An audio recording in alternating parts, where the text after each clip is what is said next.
Om Swastiastu, selamat pagi. Nama saya Imade Oke Adnyana. Saya lahir di Kelihatan Ubud, Gianyar pada tanggal 10 Oktober 1956. Pendidikan saya, saat SD saya sekolah di SD Negeri 1 Kelihatan Ubud. Kemudian melanjutkan pendidikan ke SMP, yaitu SMP Negeri Ubud.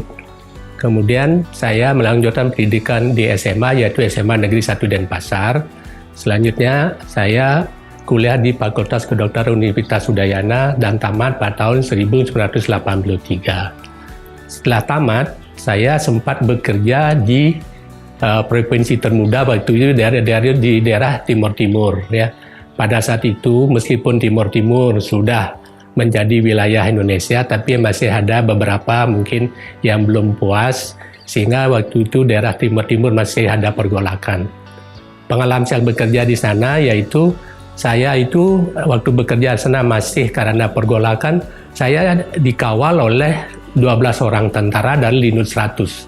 Kemana-mana saya dikawal, kerja di Puskesmas, kemudian memberi pelayanan penyuluhan dikawal. Setelah selesai di sana, kemudian saya menjadi staf di bagian neurologi FK Unut RSU Wangaya. Waktu itu neurologi itu masih di Rumah Sakit Wangaya. Selanjutnya, pada tahun 90, saya melanjutkan pendidikan ke bagian neurologi atau program studi neurologi Fakultas Kedokteran Universitas Indonesia, dan saya selesai pendidikan pada tahun 1992.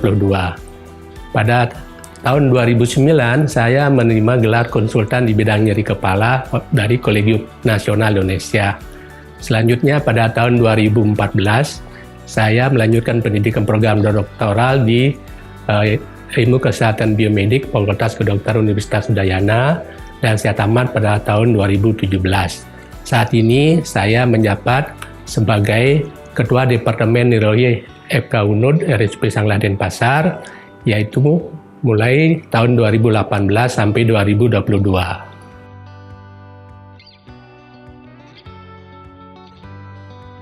Saya dikukuhkan sebagai guru besar di bidang ilmu neurologi.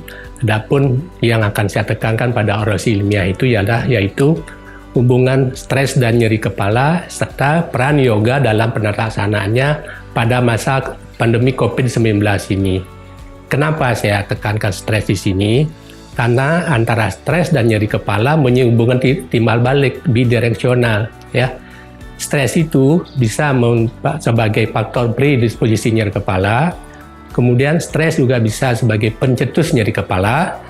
Stres juga bisa sebagai memperberat atau faktor memperberat terjadi nyeri kepala, mestinya nyeri kepala dari yang akut menjadi yang kronis, dan nyeri kepala sendiri bisa mengakibatkan stres. Jadi ada hubungan timbal balik antara stres dan nyeri kepala.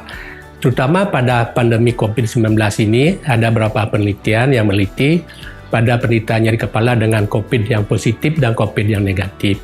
Pada penderita dengan COVID positif, penyebab atau pencetus nyeri kepala adalah infeksinya, yang pertama, yang kedua stres. Sedangkan pada penderita dengan COVID negatif, faktor pencetus yang utama adalah stres. Demikian juga pada penderita pekerja kesehatan, dokter, perawat di rumah sakit, faktor pencetus nyeri kepala yang lebih banyak adalah stres. Yang kedua ada pemakaian masker. Jadi di sini ada hubungan timbal balik antara stres dan nyeri kepala. Kemudian, kenapa saya memilih yoga? Terapi daripada nyeri kepala itu bisa ada terapi farmakologi atau dengan obat-obatan, dan terapi non-farmakologi tanpa obat. Salah satu terapi non-farmakologi yang bisa digunakan di sini adalah yoga. Ya, kita masyarakat di Bali sudah sangat mengenal yoga, ya, dan sekarang sudah bermunculan grup-grup yoga. Apalagi masa pandemi ini orang banyak takut berkunjung ke dokter karena takut khawatir akan tertular COVID. Dan yoga ini adalah salah satu metode pengobatan yang aman, murah, efektif, dan tanpa efek samping. Dengan melakukan yoga yang rutin dan bisa lakukan dari rumah dengan bimbing dari instruktur yoga, maka para penderita yang dengan nyeri kepala, kebugarannya akan lebih bagus, ya, tingkat stres yang berkurang, dan cara memanage stres akan lebih baik. Sehingga dengan demikian, dengan stres yang telah dimanage dengan baik, akan mengurangi nyeri kepala, bahkan menghilangkan nyeri kepalanya.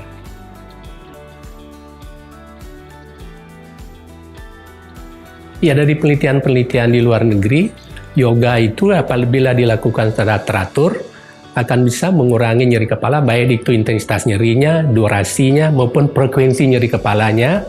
Dan pada nyeri kepala itu juga bisa menyebabkan mengibatkan pengaruh yang kurang baik, terutama dalam hal interaksi sosial kan, baik di keluarga maupun masyarakat.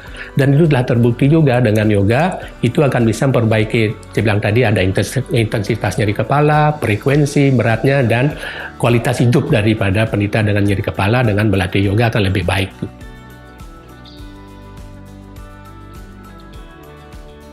Karena kita bekerja di institusi pendidikan, sebagai guru besar, saya akan tetap menjalankan Tridharma perguruan tinggi, yaitu pendidikan, penelitian, dan pengabdian masyarakat. Di bidang pendidikan tentu saja saya akan terus memberikan pendidikan bimbingan baik mahasiswa S1, supervisi S1 maupun mahasiswa S3.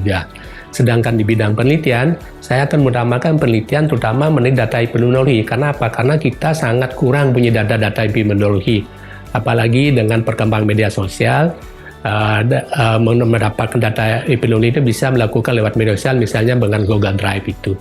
Dan di bidang pengabdian masyarakat, saya akan terus memberikan edukasi pada masyarakat, terutama pada kasus-kasus neurologi yang selama ini kesannya apabila sudah kena stroke dan penyakit yang lainnya, biasanya kesembuhannya jelek. Tapi sebenarnya, kalau pada penderita stroke itu, bisa dia datang dalam 3-6 jam pertama, itu biasanya hasil akan sangat baik ya.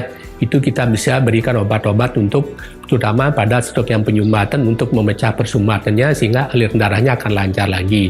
Nah, itu yang perlu kita tekankan karena selama ini kalau ada penderita datang dengan stroke umumnya datang sangat terlambat sehingga penolongnya terlambat dan hasilnya juga akan sangat terlambat. Ya. Demikian penjelasan singkat yang akan saya sampaikan. Saya ucapkan terima kasih dan tutup nama Santi Om, Santi, Santi, Santi Om.